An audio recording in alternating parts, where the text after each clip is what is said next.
Hi everyone, I am Ria Mirosco from Bachelor of Secondary Education, major in Filipino.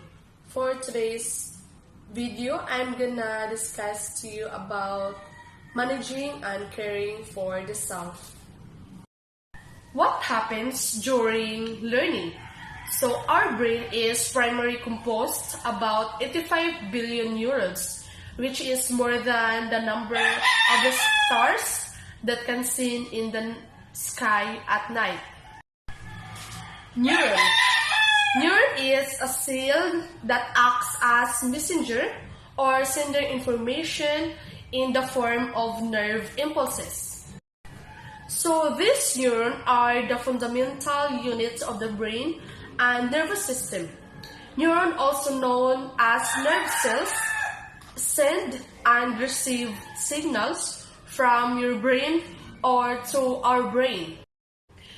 Next is neuroplasticity. Neuroplasticity is the ability of the brain to form and recognize synaptic connections, and especially in response to learning experiences. So according to neurologist and educator Judy Willis, neuroplasticity is defined as the selective organizing of connections between neurons in our brains.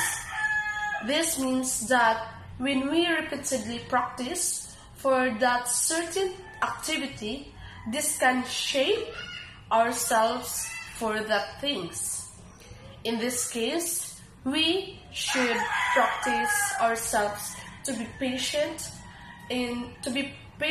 and practicing and try until that things will be perfect.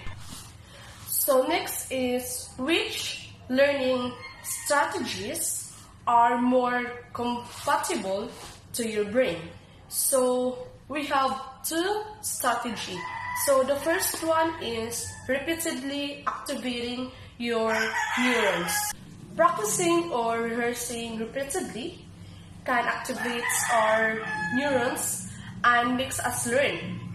These changes happen as early as when a baby is in their mother's womb and continues throughout a person's life. So the second strategy is the spacing the activation of neurons. So now that you know that neurons need to be activated repeatedly for learning occur, or that it means retrieving information, you probably wonder how often you should practice. For instance, instead of studying or doing homework for 3 hours, after which you would probably feel exhausted, anyway, you could separate this learning period into 3 to 1 hour periods or even into 6 half-an-hour periods. In short, when spacing your retrieval practice, you allow your brain to make the connections that you strengthened during your practice sessions more efficient. So let's move on to the 6 tips on memorizing. So the first one is assign meaningfulness to things. So elaborate on what you're learning and apply the knowledge to something important to you so that you can memorize. The second one is learn general and specific later. This method helps with retrieval if you know a piece of information falls within a broader category. It's easier to access. The third one is recite out loud in your own words until you don't need to refer to your notes. The fourth one is teach someone else. Teaching the information to someone else is one of the best way to learn. If you don't have a willing listener, you can teach the world. Just imagine the world that the world is a person.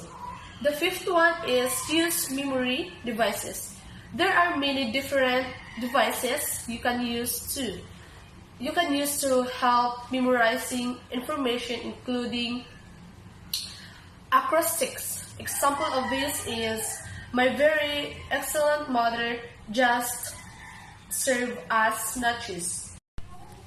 The last one is practice questions. Whether they're already in your textbook or you have to make them up yourself, try to do as many as possible. Rather than just reciting information, questions ask you to apply your knowledge. And that's all for today's video. I hope that you like my simple video discussion. And thank you guys for listening.